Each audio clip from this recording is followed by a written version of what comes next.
Hello friends, ओम श्री गणेशाय नमः। जय माता दी। आप सभी का स्वागत है आपके अपने यूट्यूब चैनल पर। आप सभी को नवरात्रि की हार्दिक शुभकामनाएं।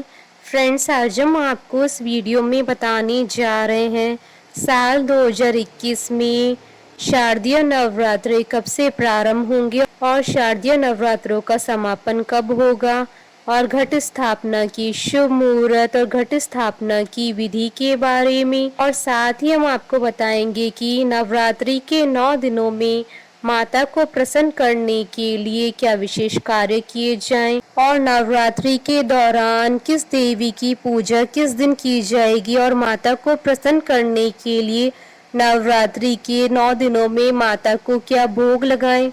फ्रेंड्स, वीडियो शुरू करने से पहले आपसे रिक्वेस्ट है, अगर आप हमारे चैनल पर नए हैं और आपने अभी तक चैनल को सब्सक्राइब नहीं किया है तो प्लीज़ सब्सक्राइब कीजिएगा चैनल को।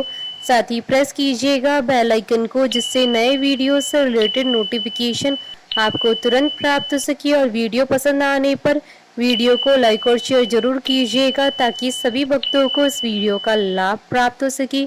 और कमेंट बॉक्स में जय माता दी जरूर लिखिएगा। या देवी सर्वभूतेषु मां शक्ति रूपेण संस्थिता नमस्तस्यै नमस्तस्यै नमस्तस्यै नमो नमः। शारदीय नवरात्रि 7 अक्टूबर गुरुवार से प्रारंभ हो रहे हैं, जो कि 15 अक्टूबर विजयदशमी शुक्रवार के दिन संपन्न होंगे।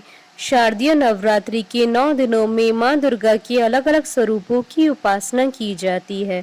मान्यता है कि नवरात्रि के दौरान विधि विधान से पूजा अर्चना करने पर माता रानी अपने भक्तों पर कृपा बरसाती हैं। मां दुर्गा को प्रसन्न करने के लिए भक्त 9 दिनों तक उपवास भी रखते हैं। नवरात्रि के दौरान कई बार तिथियों की घटने बढ़ने के कारण अष्टमी, नवमी और दशमी तिथि में असमंजस की स्थिति बन जाती है। इस साल चतुर्थी तिथि के क्षय होने से शारदीय नवरात्रि 8 दिन के पड़ रहे हैं। ऐसे में इस साल नवरात्रि के तीसरे दिन पर ही माँ चंद्र घंटा और माँ कुष्मांडा जी की पूजा की जाएगी।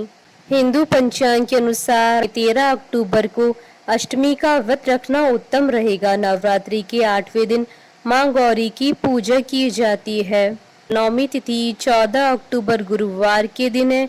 नवमी तिथि के दिन माँ सिद्धिदात्री का विधि विधान से पूजन किया जाता है।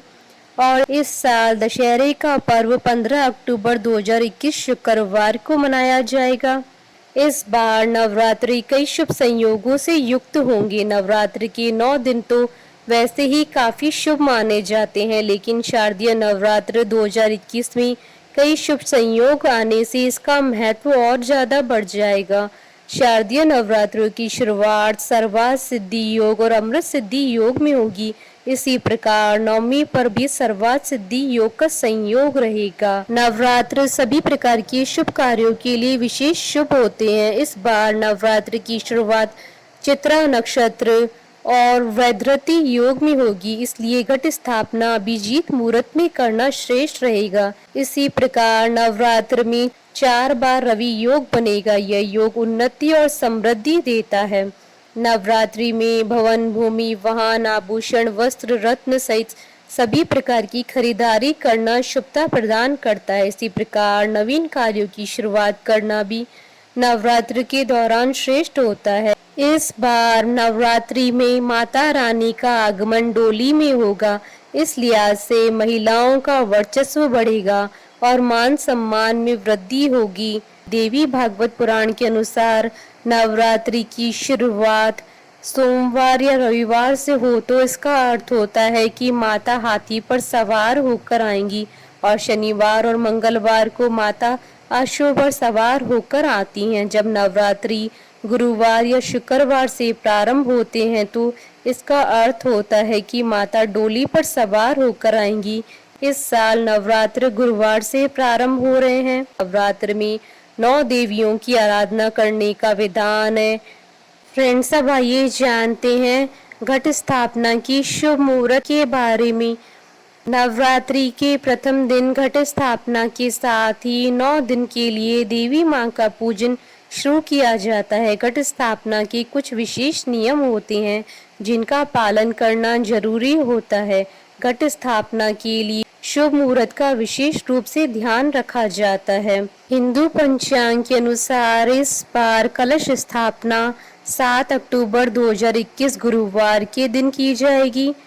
कलश स्थापना का शुभ मुहूर्त रहेगा 7 अक्टूबर 2021 को सुबह 6:17 से सुबह 7:07 तक और घट स्थापना का अभिजीत मुहूर्त रहेगा 7 अक्टूबर 2021 को सुबह 11:44 से दोपहर 12:31 तक और नवरात्रि की अष्टमी तिथि 13 अक्टूबर 2021 को है और नवमी तिथि 14 अक्टूबर 2021 को है और दशहरा 15 अक्टूबर 2021 को मनाया जाएगा। फ्रेंड्स, अब आइए जानते हैं घट स्थापना की विधि और पूजन सामग्री के बारे में। पूजा सामग्री में चौड़े मुंह वाला मिट्टी का कलश, आप चाहें तो सोने, चांदी या तांबे का कलश भी ले सकते हैं। मिट्टी, 7 प्रकार के अनाज, जल, गंगा जल, कलावा, सुपारी, आम या अशोक के पत्ते, अक्षत यानी साबुत चावल, जटा वाला नारियल, लाल कपड़ा, फूल माला, कलश को ढकने के लिए ढक्कन, फल, मिठाई, जौ इत्यादि। घट स्थापना या कलश स्थापना के दौरान कुछ विशेष नियमों को ध्यान में रखना चाहिए। देवी माँ की चौकी सजाने के लिए हमेशा उत्तर या पूर्व दिशा को ही चुनें। इस स्थान को साफ कर लें और गंगा जल से शुद्ध कर लें। एक लकड़ी की चौकी रखकर उस पर लाल रंग का कपड़ा बिछाकर देवी माँ की मूर्ति की स्थापना करें। इसके बाद प्रथम पूज्य गणेश जी का ध्यान करें और कलश की स्थापना करें। कलश स्थापना या घट स्थापना के लिए किसी बर्तन में या साफ स्थान पर मिट्टी डालकर उसमें जौ के बीज डालें। अब कलश को उसके बीच में रखकर उस पर मोली बांध दें और स्वास्तिक बनाएं। कलश पर तिलक लगाएं और उसमें जल या गंगा जल भर दें। इसके बाद कलश में साबुत सुपारी, पंचरत्न, फूल, इत्र, सिक्का और आम या अशोक के पत्ते डालें। पत्तों को इस तरह रखें जिसमें वह थोड़ा बाहर की तरफ दिखाई दें। इसके बाद कलश को ढक्कन लगा दें और उस ढक्कन पर अक्षत डालें। अब कलश के ऊपर लाल रंग के कपड़े या चुनरी में नारियल लपेटकर उस पर रक्षा सूत्र बांधकर रख दें। इस बात का ध्यान रखें कि नारियल का मुख आपकी तरफ होना चाहिए। अब देवी देवताओं का आह्वान करते हुए कलश की पूजा शुरू करें। सबसे पहले कलश को टीका करें, उस पर अक्षत चढ़ाएं, फूल चढ़ाएं, फूल माला चढ़ाएं, इत्र, नैवेद्य, फल, मिठाई आदि अर्पित करें। फिर इस कलश को दुर्गा माँ की प्रतिमा की दाईं ओर स्थापित करें। ध्यान रखें कि जौ में रोजाना पानी का छिड़काव 9 दिनों तक करते रहें।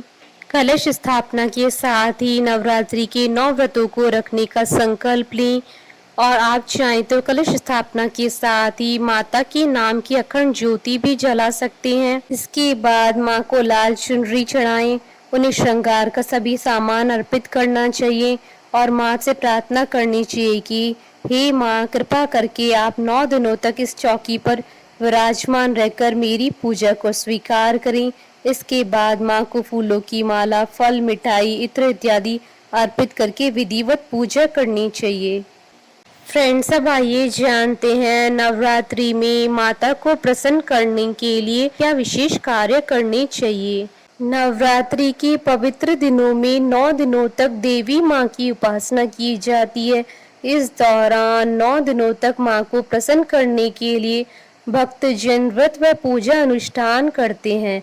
धार्मिक मान्यताओं के अनुसार नवरात्रि के 9 दिनों तक माँ के 9 स्वरूपों की पूजा अर्चना करने और व्रत रखने से घर में सुख शांति बनी रहती है। माँ भक्तों की सभी मनोकामनाएं पूरी करती हैं। नवरात्रि में पूजा उपासना के साथ ही नियम संयम का भी बहुत महत्व होता है। धार्मिक मान्यताओं के अनुसार नवरात्रि का व्रत रखने वालों के लिए कुछ नियम होते हैं जिनका पालन अवश्य करना चाहिए। शास्त्रों के अनुसार इन नियमों का पालन करने वाले भक्तों पर माता रानी की कृपा बनी रहती है और उनकी मनोकामनाएं पूरी होती हैं।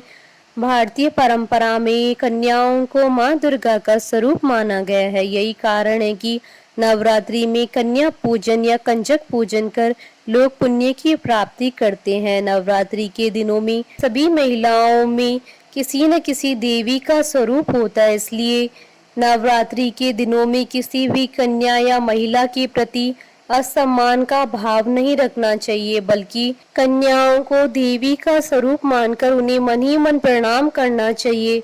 हमारे शास्त्रों में यहाँ तक कहा गया है कि यत्र नार्यस्तु पूज्यन्ते रमन्ते तत्र देवता।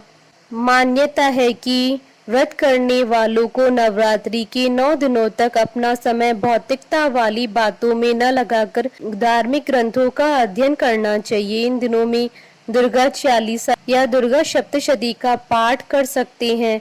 यदि आपने घर में कलश अर्थात घट की स्थापना की है या माता की चौकी या अखंड ज्योति जगा रखी है, तो उसके पास किसी न किसी एक व्यक्ति का रहना जरूरी होता है। इस दौरान 9 दिनों तक घर में किसी भी एक व्यक्ति का रहना जरूरी होता है। साथ ही व्रत के दौरान दिन में सोना भी मना होता है। धार्मिक मान्यताओं के अनुसार नवरात्रि के पावन दिनों में सात्विकता का विशेष ध्यान रखना चाहिए। आहार, व्यवहार और विचार में आपकी सात्विकता होना जरूरी है। आप इन दिनों तामसिक प्रवृत्ति का भोजन जैसे नॉन वेज, प्याज, लहसुन और मदिरा आदि का सेवन नहीं करें।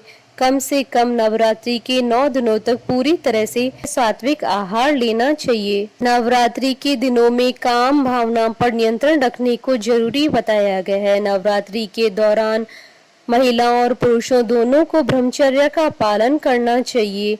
नवरात्रि व्रत के दिनों में बहुत से लोग क्रोध पर काबू नहीं रख पाते हैं और कलह का वातावरण पैदा करते हैं। ऐसे लोगों को कम से कम 9 दिनों तक व्रत के दौरान गुस्सा करने से बचना चाहिए। हो सके तो ज्यादा से ज्यादा मौन व्रत रखें या कम से कम बात करें। व्रत में शारीरिक ऊर्जा की कमी होती है। ऐसे में व्रत के दौरान ज्यादा बोलने से आपके शरीर में और ज्यादा कमजोरी आ सकती है, इसलिए शांति पूर्वक व्रत करना उत्तम माना गया है। फ्रेंड्स, अब आइए जानते हैं माता को प्रसन्न करने के लिए नवरात्रि के 9 दिनों में माता को क्या भोग लगाएं। 7 अक्टूबर गुरुवार के दिन प्रतिपदा तिथि व चित्रा नक्षत्र है। इस दिन मां शैलपुत्री को गाय के घी से निर्मित हलवा व मालपुए का भोग लगाएं। उसके पश्चात 2 वर्ष की कन्या को भी हलवे और मालपुए का भोग लगाएं। 8 अक्टूबर शुक्रवार द्वितीय तिथि स्वाति नक्षत्र के दिन विजय प्राप्ति व सर्व कार्य सिद्धि के लिए माँ ब्रह्मचारिणी की पूजा की जाती है। माँ ब्रह्मचारिणी की पूजा कर मिश्री व शक्कर से बने पदार्थ का भोग लगाएं और 3 वर्ष की कन्या का पूजन करें। 9 अक्टूबर को तृतीया व चतुर्थी तिथि साथ ही पड़ेगी। इस दिन शनिवार व विशाखा व अनुराधा नक्षत्र है। दुखों के नाश व सांसारिक कष्टों से मुक्ति के लिए इस दिन माँ चंद्रघंटा और माँ कुष्मांडा का पूजन किया जाएगा। माँ चंद्रघंटा और माँ कुष्मांडा का पूजन कर दूध से निर्मित पदार्थों व मालपुए का भोग अर्पित करें और इसके पश्चात 4 व 5 वर्ष की कन्या का पूजन करें। 10 अक्टूबर रविवार को पंचमी तिथि व अनुराधा नक्षत्र रहेगा। विद्यार्थियों को परीक्षा में सफलता व मनोकामना पूर्ति के लिए इस दिन माँ स्कंद माता का पूजन कर माखन का भोग लगाएं और 6 वर्ष की कन्या का पूजन करें। 11 अक्टूबर सोमवार षष्ठी तिथि व ज्येष्ठा नक्षत्र रहेगा। चारों पुरुषार्थ व रूप लावण्य की प्राप्ति के लिए इस दिन माँ कात्यायनी का पूजन कर माँ को मिश्री व शहद का भोग अर्पित करें और 7 वर्ष की कन्या का पूजन करें। 12 अक्टूबर मंगलवार सप्तमी तिथि व मूल नक्षत्र रहेगा। नवग्रह जनित बाधाएं व शत्रुओं के नाश के लिए इस दिन माँ कालरात्रि के स्वरूप की पूजा अर्चना कर दाख, गुड़, शक्कर का नैवेद्य अर्पित करके 8 वर्ष की कन्या का पूजन करें। 13 अक्टूबर बुधवार के दिन अष्टमी तिथि व पूर्वाषाढ़ा नक्षत्र रहेगा। इस दिन माँ दुर्गा के माँ गौरी स्वरूप का पूजन कर गाय के घी से निर्मित पदार्थ व श्रीफल का भोग लगाएं और 9 वर्ष की कन्या का पूजन करें। 14 अक्टूबर गुरुवार नवमी तिथि व उत्तराषाढ़ा नक्षत्र रहेगा। परिवार में सुख समृद्धि, भय नाश और मनोकामना पूर्ति के लिए इस दिन माँ सिद्धिदात्री व नव दुर्गा स्वरूप का पूजन कर खीर, हलवा, सूखे मेवे का भोग लगाएं और उसके पश्चात 10 वर्ष की कन्या का पूजन करें। जयकारा माँ माइदा बोलिए सच्चे दरबार की जय। हमारे साथ इस वीडियो में अंत तक बने रहने के लिए आपका धन्यवाद। ओम श्री गणेशाय नमः। जय माता दी।